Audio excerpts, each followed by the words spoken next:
ಯಮಸುತಗೆ ಭೀಮಗೆ ಕಿರೀಟಿಗೆ ಯಮಲರಿಗೆ ಸುಕುಮಾರಕರು ನಿಜ ರಮಣಿಯಲಿ ಜನಿಸಿದರು. ಶ್ರುತ ಸೋಮಕನು ಪ್ರತಿವಿಂಧ್ಯ ವಿಮಲ ಶ್ರುತ ಕೀರ್ತಿ ಪ್ರತಾಪೋತ್ತಮನು ಶ್ರುತ ಸೇನಾಖ್ಯನು ಉರು ವಿಕ್ರಮ ಶತಾನೇಕಾಭಿಧಾನರು ದ್ರುಪದ ತನು ಜಯಲಿ. ಅಭಿಮನ್ಯು ಹುಟ್ಟಿದ ಮೇಲೆ ದ್ರೌಪದಿಗೂ ಕೂಡ 5 ಜನ ಮಕ್ಕಳು ಹುಟ್ಟುತ್ತಾರೆ. ಆ ಧರ್ಮರಾಜಾದಿಗಳಿಂದ 5 ಜನರಿಂದ 5 ಜನ ಮಕ್ಕಳು ಉತ್ಪನ್ನರಾಗ್ತಾರೆ. ಇಲ್ಲಿ ಛಂದಸ್ಸಿಗೆ ಅನುಗುಣವಾಗಿ ಹೇಳಿಬಿಟ್ಟಿದ್ದಾನೆ. ಇದರಲ್ಲಿ ಧರ್ಮರಾಜನಿಂದ ದ್ರೌಪದಿಯಲ್ಲಿ ಉತ್ಪನ್ನನಾಗಿರ್ತಕ್ಕಂಥವನಿಗೆ ಪ್ರತಿವಿಂಧ್ಯ ಅಂತ ಹೆಸರು. ವಿಂಧ್ಯ ಅಂದ್ರೆ ಬೆಟ್ಟ, ವಿಂಧ್ಯ ಪರ್ವತ. ಇವನು ಮುಂದೆ ಹೇಗಾಗ್ತಾನೆ ಅಂತಂದ್ರೆ, ಪರ್ವತಕ್ಕೆ ಬಾಣ ಹೊಡೆದ್ರೆ ಏನಾಗತ್ತೆ, ಬಾಣಗಳೇನು ಕೂಡ ಇವನಿಗೆ ಮಾಡೋದಿಲ್ಲ ಅಂತ ಅನ್ನೋದ್ರ ಮೇಲೆ ಪ್ರತಿವಿಂಧ್ಯ ಅಂತ ಹೇಳಿ ಧರ್ಮರಾಜನ ಮಗನಿಗೆ ಹೆಸರು. ಭೀಮನಿಗೆ ಶ್ರುತಸೋಮ ಅಂತ, ಭೀಮಸೇನ 1000 ಸೋಮಯಾಗ ಮಾಡಿದ, ಆಮೇಲೆ ಈ ದ್ರೌಪದಿಯಲ್ಲಿ ಮಗ ಉತ್ಪನ್ನ ಆದ, ಆದ್ರಿಂದ ಶ್ರುತಸೋಮ ಅಂತ ಹೇಳಿ ಅವನಿಗೆ ಹೆಸರನ್ನ ಇಟ್ಟಿದ್ದಾರೆ. ಆಮೇಲೆ ಅರ್ಜುನ ಈ ಜೈತ್ರಿ ಯಾತ್ರೆ ಮಾಡಿಕೊಂಡು ಬಂದ, ಆಮೇಲೆ ಮಗ ಹುಟ್ಟಿದ, ಆದ್ರಿಂದ ಅವನಿಗೆ ಶ್ರುತ ಕೀರ್ತಿ ಅಥವಾ ಶ್ರುತಕರ್ಮ ಎರಡೂ ಒಂದೇನೆ, ಅಂದ್ರೆ ಒಳ್ಳೆಯ ಪ್ರಸಿದ್ಧವಾದ ಕಾರ್ಯವನ್ನು ಮಾಡ್ತಕ್ಕಂಥವನು ಅಂತ. ನಕುಲನ ಮಗನಿಗೆ ಶತಾನೀಕ ಅಂತ. ಏನು ಅಂದ್ರೆ ಇವ್ರ ಮಂತ್ರದಲ್ಲಿ ಶತಾನೀಕ ಅಂತ ಒಬ್ಬರಿದ್ರಂತೆ, ಬಹಳ ಪ್ರಸಿದ್ಧರಂತೆ. ಈ ಚಂದ್ರವಂಶದಲ್ಲಿ ಹಿಂದೆ ಅವನೊಬ್ಬ ಮಹಾನುಭಾವ, ಆ ಶತಾನೀಕ ಅಂತ, ಅವನು ಚೆನ್ನಾಗಿ ರಾಜ್ಯಭಾರ ಮಾಡಿದ್ನಂತೆ. ಏನು ಹೆಸರಿಡೋಣ ಅಂತ ಕೇಳಿದ್ರಂತೆ. ನಮ್ಮ ಹಿರಿಯರ ಹೆಸರಿಡ್ಲಿ ಅಂತ ಶತಾನೀಕ ಅಂತ ಹೆಸರಿಟ್ರಂತೆ. ಈ ಸಹದೇವನಿಗೆ ಆ ದ್ರೌಪದಿಯಲ್ಲಿ ಹುಟ್ಟಿರ್ತಕ್ಕಂಥ ಮಗ, ಅವನು ಕೃತಿಕಾ ನಕ್ಷತ್ರದಲ್ಲಿ ಹುಟ್ಟಿದ್ದಂಥವನು. ಕೃತಿಕಾ ನಕ್ಷತ್ರದಲ್ಲಿ ಹುಟ್ಟಿದ್ರಿಂದ, ಕೃತಿಕಾ ನಕ್ಷತ್ರಕ್ಕೆ ದೇವತಾ ಅಗ್ನಿ, ಆದ್ರಿಂದ ಅಗ್ನಿ ಹೆಸರನ್ನೇ ಇಡಬೇಕು ಅಂತ ಹೇಳಿ ಶ್ರುತಸೇನ, ಅಗ್ನಿಗೆ ಶ್ರುತಸೇನ ಅಂತಲೂ ಹೆಸರು. ಅಗ್ನಿ ನಕ್ಷತ್ರದಲ್ಲಿ ಹುಟ್ಟಿದವನು ಅಂತ ಶ್ರುತಸೇನ ಅಂತ ಹೆಸರಿಟ್ಟಿದ್ದಾರೆ. ಈ ರೀತಿ ದ್ರೌಪದಿಗೂ ಕೂಡ 5 ಜನ ಮಕ್ಕಳಾಗಿದ್ದಾರೆ. ಪಾಂಡವರಿಗೆಲ್ಲ ತುಂಬಾ ಸಂತೋಷವಾಗಿದೆ. ಆಗ ಈ ವಿಷಯವನ್ನ ತವರು ಮನೆಯವರಿಗೆ ಹೇಳಿ ಕಳಿಸ್ಬೇಕಲ್ಲ. ಈ ಕಡೆ ತವರು ಮನೆಯವರಿಗೂ ದ್ರೌಪದಿ ತವರು ಮನೆಗೂ ಹೇಳಿ ಕಳಿಸಿದ್ರು. ವರ್ತಮಾನ ಚಾರಕರ ಮೂಲಕ ದ್ವಾರಕಾಪಟ್ಟಣಕ್ಕೂ ಹೇಳಿ ಕಳಿಸಿದ್ರು. ಇವರು ಕಳುಹಿದ ಹರುಷವಾರ್ತಾಶ್ರವಣ ರಸದಲ್ಲಿ ಮನ ಮುಳುಗಿ, ಇವರು ಕಳುಹಿದ ಹರುಷವಾರ್ತಾಶ್ರವಣ ರಸದಲ್ಲಿ ಮನ ಮುಳುಗಿ, ಯಾದವ ಶಿರೋಮಣಿ ರಾಮ ವಸುದೇವಾದಿಗಳು ಸಹಿತ ಇವರ ಪುರ ಕೈ ತಂದು, ಇವರ ಪುರ ಕೈ ತಂದರು. ಇವರುತ್ಸವದಿ ದಿಗ್ಗೊಂಡು ಹೊಸಗೆಯಲಿ ಬಾಂಧವರ ಸಂಭಾವಿಸಿದರೈ ಯಮನಂದನಾದಿಗಳು. ಕೇಳಿದ್ಕೊಳ್ಳೇನೆ ಸುಭದ್ರೆಗೆ ಮಗ ಹುಟ್ಟಿದ್ದೇನೆ ಅಂತ ಕೇಳೋಣ, ಬಹಳ ಸಂತೋಷ. ಕೃಷ್ಣ ಎಲ್ಲರನ್ನೂ ಕರ್ಕೊಂಬಂದಂತೆ ಆ ವಸುದೇವ ಬಲರಾಮ ಮೊದಲಾದ ಬಂಧುಗಳೊಡನೆ ಸರಿ ಬಾಲ್ದೊಡಿಗೆ ಸಮೇತ ಎಲ್ಲ ಬರೋಣ. ಇವರು ಬರ್ತಕ್ಕಂತಹ ವರ್ತಮಾನ ಕೇಳಿ ಪಟ್ಟಣದ ಹೊರಭಾಗದಲ್ಲಿ ತೋರಣ ಕಟ್ಟಿ ಎದುರುಗೊಂಡ್ರಂತೆ. ಧರ್ಮರಾಜಾದಿಗಳು ಎದುರುಗೊಂಡು ಉತ್ಸವದಿಂದ ಆ ಬಂಧುಗಳನ್ನ ವಸುದೇವ ಬಲರಾಮ ಕೃಷ್ಣ ಇವರನ್ನೆಲ್ಲ ಕರ್ಕೊಂಡು ಬಂದಿದ್ದಾರೆ. ಅರಸಿ ಕಾಣವು ವೇದತತಿ ತಾನರಸಿ ಬಂದನು ಭಕ್ತರನು, ಅರಸಿ ಕಾಣವು ವೇದತತಿ ತಾನರಸಿ ಬಂದನು ಭಕ್ತರನು, ತನಗೆರಗಿ ಮೆಚ್ಚಿಸಲರಿಯರು ಅಜರುದ್ರಾಮರೇಶ್ವರರು.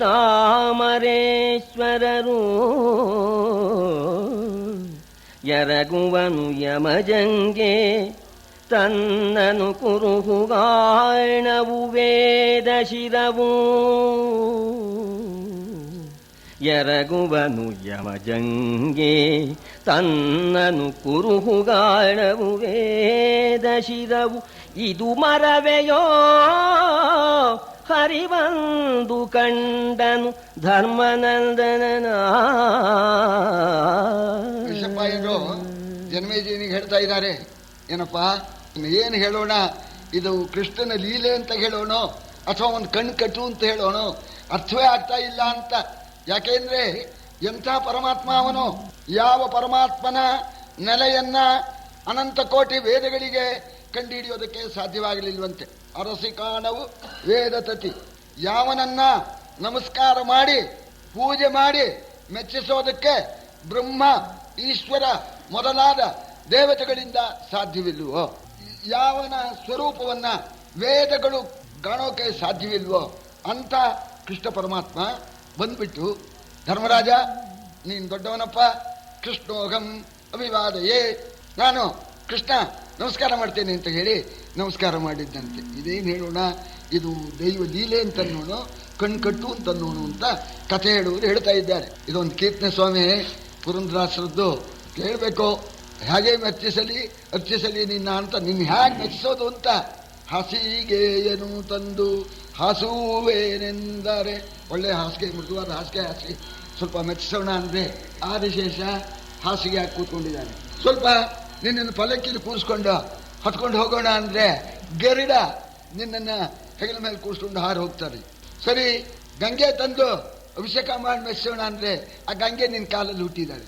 ಹೂವನ್ನು ತಂದು ಪೂಜೆ ಮಾಡೋಣ ಅಂದ್ರೆ ನಿನ್ನ ನಾಭಿಲೇ ಹೂವು ಹುಟ್ಟುಬಿಟ್ಟಿದೆ. ಹೇಗೆ ಅರ್ಚಿಸಲಿ ನಿನ್ನ ಅಂತ ಕೊಂಡಾಡ್ತಾ ಇದ್ದಾರೆ. ವೇದಗಳಿಗೆ ಪರಮಾತ್ಮನ ಮೆಚ್ಚಿಸೋದಕ್ಕೆ ಸಾಧ್ಯವಿಲ್ಲ. ಅಂಥ ಪರಮಾತ್ಮ ಧರ್ಮರಾಜನಿಗೆ ಬಂದು ನಮಸ್ಕಾರ ಮಾಡ್ತಾ ಇದ್ದಾನೆ. ಇದನ್ನ ಮತ್ತು ವರ್ಣನೆ ಮಾಡ್ತಾ ಇದ್ದಾರೆ ಕಥೆ ಈ ವೈಶಂಪಾಯನರು. ಲೀಲೆಯೋ ಇದು ಮೇನು ಕೃಷ್ಣನ ಬಾಲಕೇಣಿಯ ನೆನಗೋ, ಲೀಲೆಯೋ ಇದು ಮೇನು ಕೃಷ್ಣನ ಬಾಲಕೇಣಿಯ ನೆನಗೋ, ಬೊಮ್ಮದ ಕೌಳಿಕದ ಕಡು ಮಾಯೆಯೋ ಶಿವ ಶಿವ ಮಹಾದೇವಾ, ಕಾಲಿಗೆರಗಿದ ಕೃಷ್ಣನನು ಭೂಪಾಲ ತೆಗೆದಪ್ಪಿದನು, ಕಾಲಿಗೆರಗಿದ ಕೃಷ್ಣನನು ಭೂಪಾಲ ತೆಗೆದಪ್ಪಿದನು, ನಿಗಮದ ಮೌಳಿ ತಲೆವಾಗಿದವು ಲಜ್ಜಾಭೂರಿ ಭಾವದಲ್ಲಿ.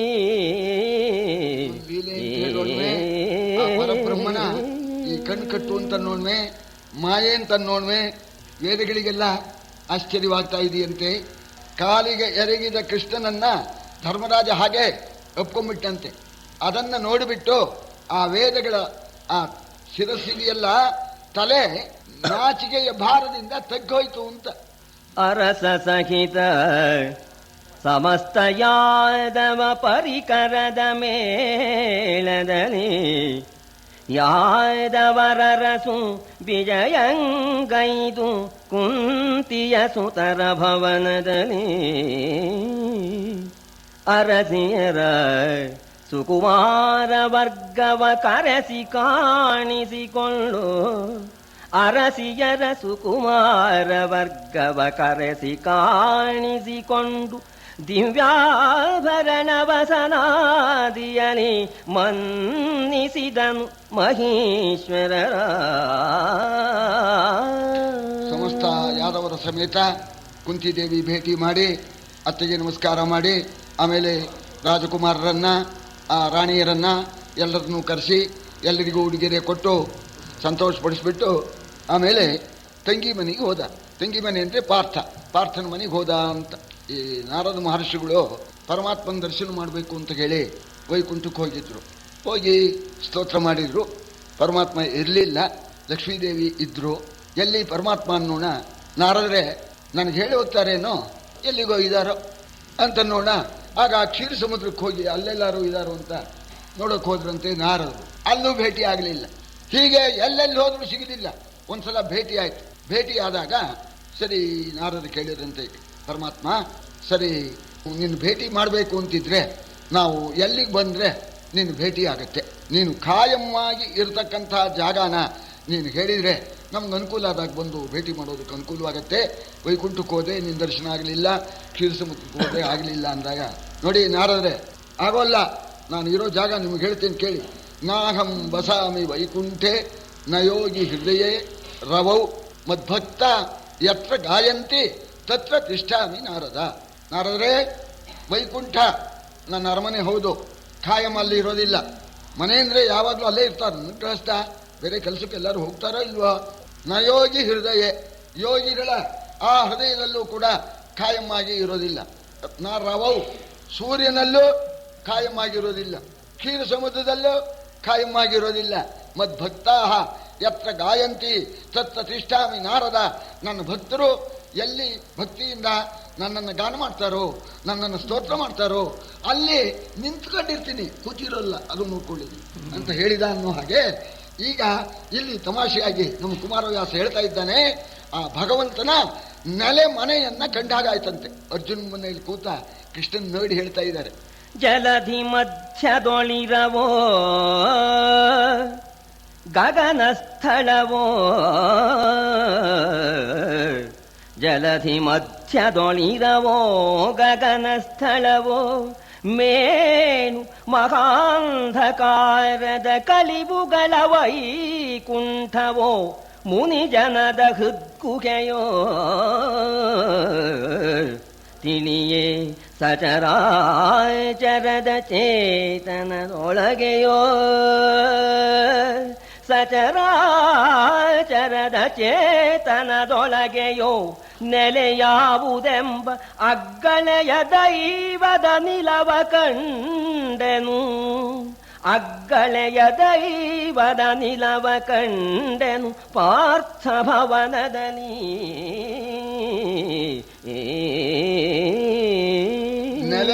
ನೆಲೆ ಸಿಕ್ತು ಅಂತ. ನೆಲೆ ಅಂದ್ರೆ ಕಾಯಂ ಜಾಗ ಸಿಕ್ತು. ಜಲದಿ ಮಧ್ಯದಲ್ಲಿ ಯಾವಾಗಲೂ ಇರೋದಿಲ್ಲ, ಆಕಾಶದಲ್ಲಿ ಇರೋದಿಲ್ಲ. ಅಂಧಕಾರವನ್ನು ನಾಶ ಮಾಡತಕ್ಕ ಆ ವೈಕುಂಠ ಲೋಕ, ಅಲ್ಲೂ ಕೂಡ ನೆಲೆ ಇಲ್ಲ. ಮುನಿಗಳ ಹೃದಯದಲ್ಲೂ ನೆಲೆ ಇಲ್ಲ.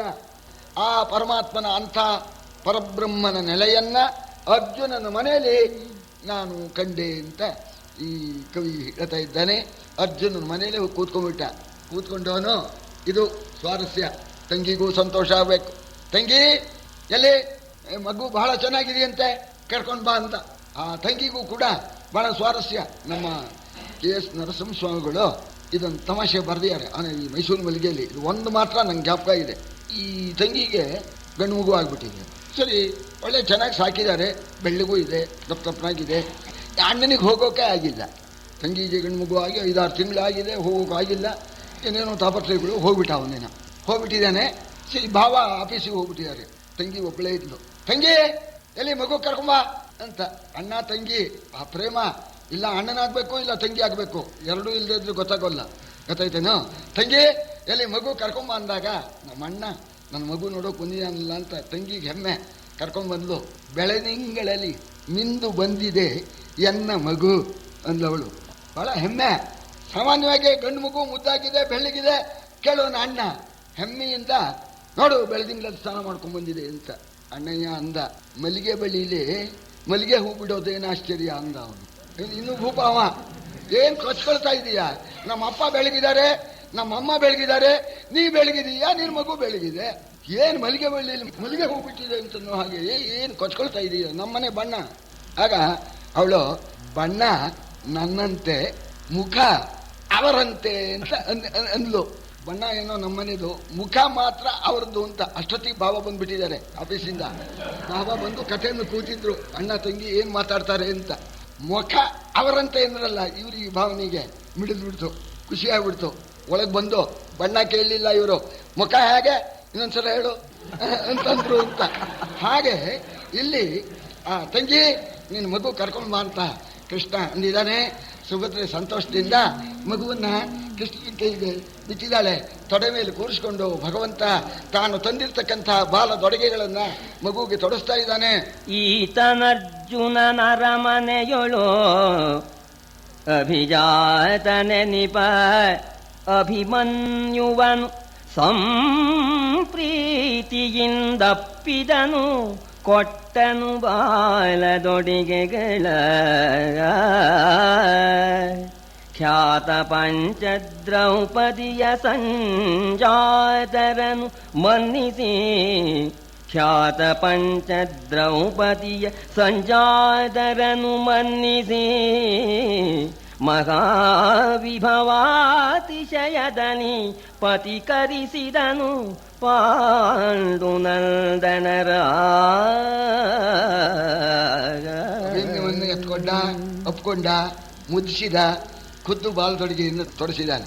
ಅಭಿಮನ್ಯುವಿನ ಮೇಲೆ ಎಷ್ಟು ಪ್ರೀತಿನೋ ದ್ರೌಪದಿ ಮಕ್ಕಳ ಮೇಲೂ ಅಷ್ಟೇ ಪ್ರೀತಿ. ದ್ರೌಪದಿನೂ ತಂಗಿ ಅಂತಲೇ ಕರೀತಾನೆ. ತಂಗಿ ನಿನ್ನ ಮಕ್ಕಳನ್ನೆಲ್ಲ ಕರ್ಕೊಂಡ್ ಬಾ ಅಂತ ದ್ರೌಪದಿ ಅರಮನೆಗೆ ಹೋಗಿ ಉಪಪಾಂಡವರನ್ನು ಕೂಡ ತೊಡೆ ಮೇಲೆ ಕೂರಿಸ್ಕೊಂಡು ಅವರಿಗೂ ಕೂಡ ಬಾಲದೊಡಗೆಗಳನ್ನು ತೊಡಸಿದ್ದಾನೆ. ಎಲ್ಲ ಯಾದವರು ಬಂದಂಥ ಬಂಧುಗಳು ಎಷ್ಟೋ ದಿವಸ ಈ ಮೊಮ್ಮಕ್ಕಳನ್ನು ನೋಡಿಕೊಂಡು ಬಹಳ ಸಂತೋಷದಿಂದ ಇದ್ದಾರೆ. ಆಮೇಲೆ ದ್ವಾರಕಾಪಟ್ಟಣದಿಂದ ಬಂದು ಬಹಳ ದಿವಸ ಆಯಿತು ಅಂತ ಹೇಳಿ ಬಾಕಿಯವರನ್ನೆಲ್ಲ ಕಳಿಸ್ಕೊಡ್ತಾನೆ ಕೃಷ್ಣ. ಬಲರಾಮ, ವಸುದೇವ ಎಲ್ಲ ನೀವೆಲ್ಲ ಹೋಗಿ ನಾನು ಕೆಲವು ದಿವಸ ಸೋದರಿಲಿನ ಜೊತೆಯಲ್ಲಿ, ತಂಗಿ ಜೊತೆಯಲ್ಲಿ, ಬಾಬದ ಜೊತೆಯಲ್ಲಿ ಇರ್ತೀನಿ ಅಂತ ಎಲ್ಲರನ್ನು ಕಳಿಸಿದ್ದಾನೆ. ಅರಸ ಕೇಳೈ ಹಲವು ದಿನ ಸಂಚರಿಸಿ ಸೌಖ್ಯದೊಳಿರ್ದು ತಮ್ಮಯಪುರಿಗೆ ಬಲಭದ್ರನನು ಯಾದವರಾಯದಳ ಸಹಿತ ಹರಿ ಸಮಾಧಾನದಲ್ಲಿ ಕಳುಹಿಸಿ ನರನೊಡನೆ ವೈಹಾಳಿ ಮೃಗಯಾವರ ವಿಹಾರದೊಳಿದ್ದನು. ಹರಿ ಸಮಾಧಾನದಲ್ಲಿ ಕಳುಹಿಸಿ ನರನೊಡನೆ ವೈಹಾಳಿ ಮೃಗಯಾವರ ವಿಹಾರದೊಳಿದ್ದನು. ಇಂದ್ರಪ್ರಸ್ಥ ನಗರಿಯಲಿ ಎಲ್ಲರೂ ಇದ್ರೆ ತೊಂದರೆಯಾಗತ್ತೆ ದ್ವಾರಕೆಗೆ ಅಂತ ಎಲ್ಲರನ್ನು ಕಳಿಸಿದ. ಸಮಾಧಾನದಿಂದ ಇಲ್ಲಿ ನೆಲೆಸಿಬಿಟ್ಟ. ನೆಲೆಸಿದವನು ದಿನ ಒಂದೊಂದು. ಇವತ್ತು ಸಿನಿಮಾ ಪ್ರೋಗ್ರಾಮ್, ಇವತ್ತು ಈ ಅಣೆಕಟ್ಟು ನೋಡೋಕೆ ಹೋಗೋಣ ಇಲ್ಲೇ ಹೇಳಿದ್ದಾರೆ. ನಾನೇನು ಇಲ್ಲದೇ ಇದ್ದಿದ್ದು ಹೇಳೋದಿಲ್ಲ. ವೈಗಾಳಿ ಸರಿ, ಚೆಂಡಾಡೋಣ, ಇದಕ್ಕೆ ಹೋಗೋಣ, ವಾಯು ವಿಹಾರ ಹೋಗೋಣ ಅಂತ ದಿನ ಒಂದೊಂದು ಪ್ರೋಗ್ರಾಮ್ ಕೃಷ್ಣಾರ್ಜುನರು ವಿಹಾರ ಮಾಡ್ತಾ ಇದ್ದಾರೆ. ಸರಿ, ಒಂದು ದಿವಸ ಜಲಕೇಳಿಗೆ ಏರ್ಪಾಡು ಮಾಡಿಬಿಟ್ರು. ಯಮುನಾ ನದಿಗೆ ಹೋಗಿ ಯಾದವರ ಕಡೆಯವರು ಈ ಪಾಂಡವರ ಕಡೆ ರಾಣಿಯರೆಲ್ಲ ಹೋಗಿ ಜಲಕೇಳಿ ಆಡ್ತಾ ಇದ್ದಾರೆ. ಇದನ್ನು ನಮ್ಮ ಚಂಪುಕಾರ ಭಾಳ ಸ್ವಾರಸ್ಯವಾಗಿ ವರ್ಣನೆ ಮಾಡಿದ್ದಾನೆ. ಬೇಸಿಗೆ ಕಾಲ, ಸರಿ, ಬಹಳ ಶಕೆ. ಹೋದರು, ಯಮನೆಯಲ್ಲಿ ಮುಳುಗಿದ್ರು, ಜಲಕೇಳಿ ಆಡಿದರು. ತಂಪಾಯ್ತು ಅಂದರೆ ಮೈಯಲ್ಲಿ ಬಿಸಿ ಇತ್ತಲ್ಲ, ಆ ಉಷ್ಣ ಕಾವು ಅದು ಹೋಯ್ತು. ಇಷ್ಟು ಸಿಕ್ಕಿದ್ದಕ್ಕೆ ನಮ್ಮ ಮಹಾನುಭಾವ ಚಂಪುಕಾರ ಒಂದು ವರ್ಣನೆ ಮಾಡ್ತಾ ಇದ್ದಾನೆ.